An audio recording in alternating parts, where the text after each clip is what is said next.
बच्चों जय हिंद, स्वागत है आप सभी का गणित की कक्षा में। आज हम पढ़ेंगे कक्षा 7वीं के गणित में अध्याय 5 के अंतर्गत प्रश्नावली 5.2।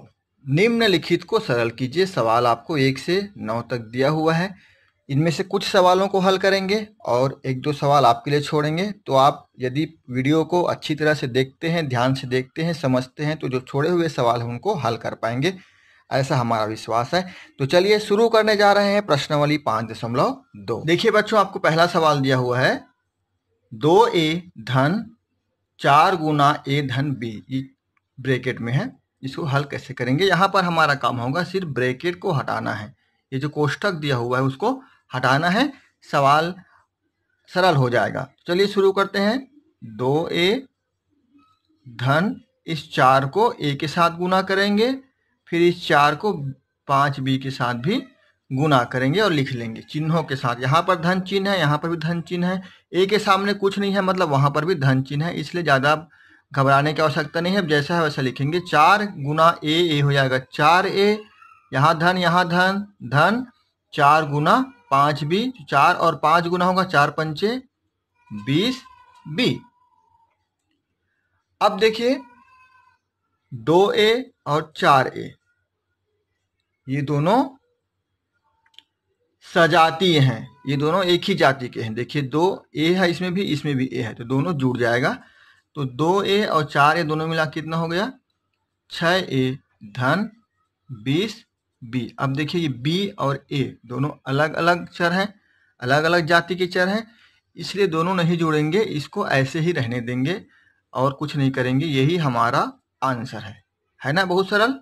थोड़ा सा ध्यान देने की आवश्यकता है, बाकी बनेगा। लेकिन ये प्रारंभिक है, आगे चलकर ऐसे ही सवालों के माध्यम से हमको बड़े बड़े सवालों को हल करना है, इसलिए इसको बारीकी से सीखिएगा। धन ऋण चिन्ह बहुत गलती होती है यहाँ पर बच्चे करते हैं, इसलिए ध्यान दीजिएगा उसमें। चलिए हम दूसरा हल करते हैं। हल 2। 3a हमें ब्रैकेट हटाएंगे बस, में गुना के रूप में अब कुछ भी नहीं है, इसलिए गुना करने की जरूरत नहीं। यहाँ पर तो ऋण चिन्ह है बीच में, तो गुना नहीं होगा अब यहाँ पर, है ना?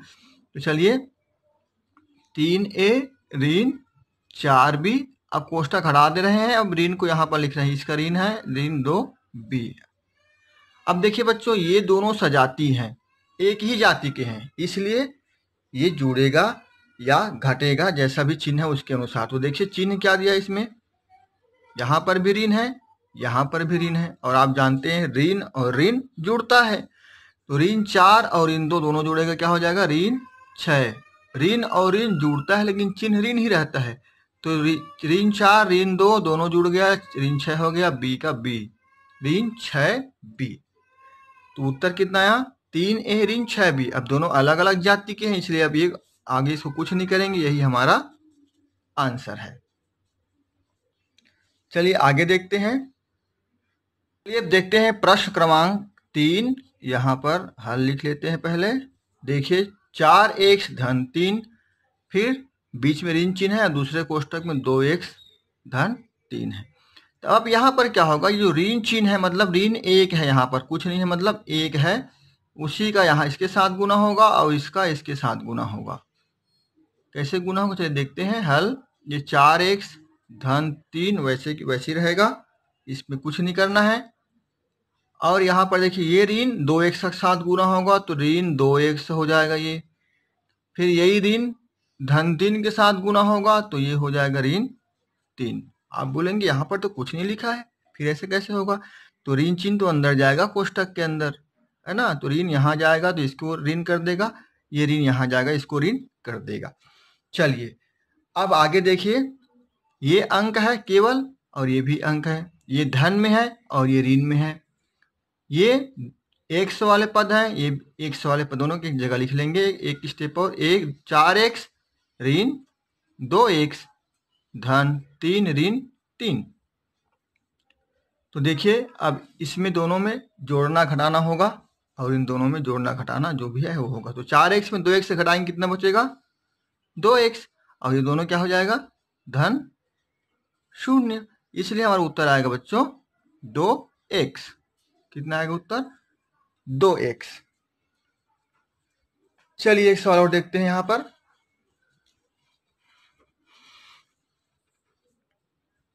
हल।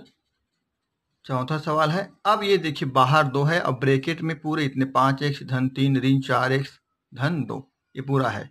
तो अब हम 2 को इसके साथ भी गुना करेंगे, इसके साथ भी गुना करेंगे, इसके साथ भी गुना करेंगे और इसके साथ भी गुना करेंगे। क्यों? क्योंकि हम 2 को जो बाहर है ब्रैकेट के उसको अंदर ला रहे हैं, तो अंदर जितने भी पद हैं 5x धन 3 ऋण 4x धन 2 सभी पदों के साथ ये गुना होगा। तो चलिए गुना करते हैं। आप 2 पंचे 10x, धन है धन लिख लेते हैं, 2 तिया 6, ऋण है ऋण लिख लेते हैं, 2 चौक 8x, यहाँ पर धन है धन लिख लेते हैं, 2 दूनी 4। अब ये देखिए 10x है 8x, इसको एक जगह लिखते हैं, 10x ऋण 8x धन 6 धन 4। चिन्हों के साथ लिखना है इसको, सिर्फ पद को उठा के ले जाना है बल्कि उसके चिन्ह को भी उठा के ले आना है। तो 10x में 8x घटा दिए, क्या बचेगा? 2x, और ये दोनों जोड़ेंगे क्या हो जाएगा? धन 10। यही हमारा आंसर है। अभी दोनों कुछ नहीं होने वाला क्योंकि ये जो पद है वो चर के साथ है, x के साथ, और ये जो है वो सिर्फ अंक है ना। यहाँ पर कुछ नहीं है, मतलब x की घात 0 है। आप जानते हैं x का घात 0 बराबर 1 होता है, लेकिन दोनों अलग अलग घात वाले चर हो गए, इसलिए दोनों आपस में जुड़ेंगे नहीं, सजाती पद नहीं है। तो आंसर क्या आया? 2x धन 10, यही हमारा आंसर है। आइए अब देखते हैं प्रश्न क्रमांक 7। लिखा है 12.8 ऋण 3.2, फिर ब्रैकेट में दिया है 4 ऋण 2.8। तो सबसे पहले हम 4 ऋण 2.8 को हल करेंगे। हम यहाँ लिख लेंगे 4.00 और 2.8 को हल करेंगे। यहाँ शून्य का आवश्यकता नहीं है। 10 में 8 गया, 2 यहाँ कितना बचेगा? 3, 3 में 2 गया 1, और दशमलव यहाँ पर लगा रहेगा। तो यहाँ कितना, इसको हल करने पर कितना बचेगा? 1.2। ब्रैकेट को हटाने पर बचेगा 1.2। तो हम लिखेंगे हल 12.8 ऋण 3.2, और ब्रैकेट का मतलब है यहाँ पर गुना 1.2। अब इसको गुना करते हैं 3.2 के साथ। यहाँ पर आप डायरेक्ट 12 से गुना कर सकते हैं, बाद में दशमलव लगाएंगे। 12 दूनी 24 का 4 हासिल 2, 12 दिया 36 और 2 38, 1 और 2 अंक के बाद दशमलव लगेगा। यहाँ पर कितना आया? आगे हम लिखेंगे 12.8 ऋण, ये कितना आया है दोनों गुना करने पर? 3.2 गुना 1.2 को गुना करने पर कितना आया? 3.84।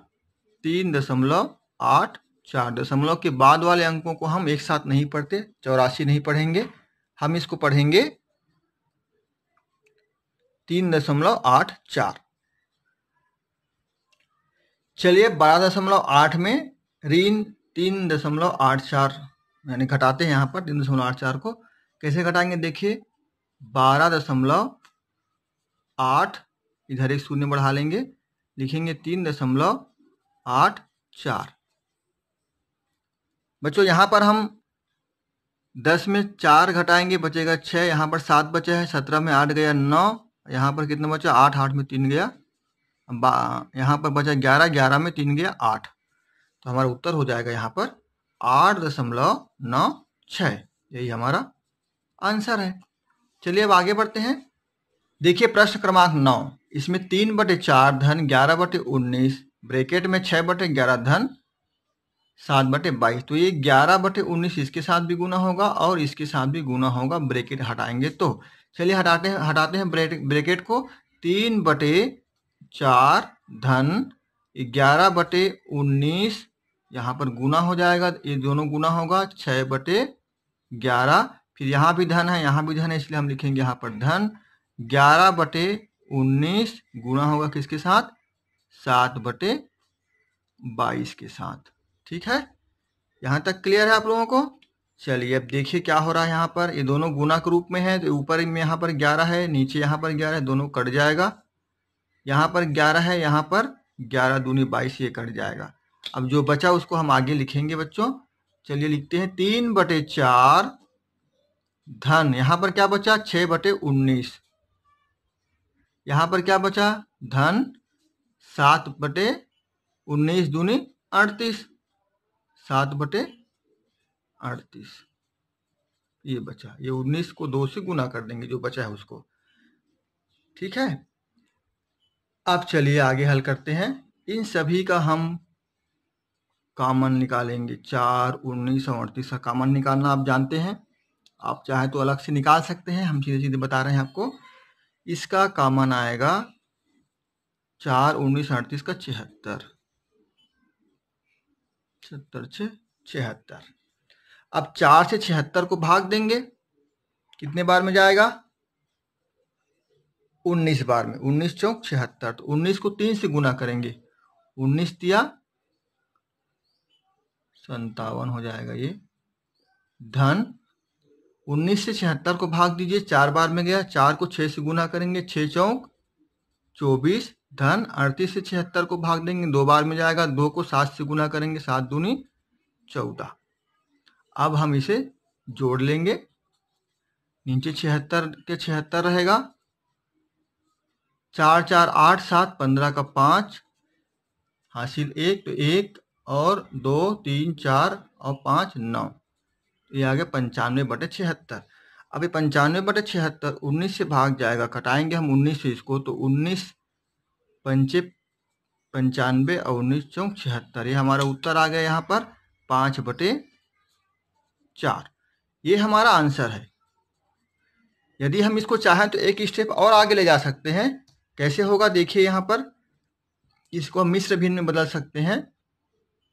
5 को भाग देंगे 4 से, 4 एकम 4, बचा कितना? 1, एक शेषफल बचा, तो हम इसको कैसे लिखते हैं मिश्र भिन्न के रूप में? बराबर 1 को पहले लिखेंगे, जो भागफल आया उसको 1, फिर शेषफल को ऊपर लिखेंगे और भाजक को नीचे, 1 सही 1/4। तो ये हमारा जो 5/4 आया है उसको हम लिख सकते हैं 1 सही 1/4। ये भी हमारा आंसर है। यहाँ तक भी बनाएंगे तो भी सही है, मिश्र भिन्न के रूप में ये भी बनाएंगे तो भी सही है, एक स्टेप हम आगे लिए हैं। तो इस प्रकार से आप प्रश्नावली 5.2 के सभी सवालों को हल करेंगे।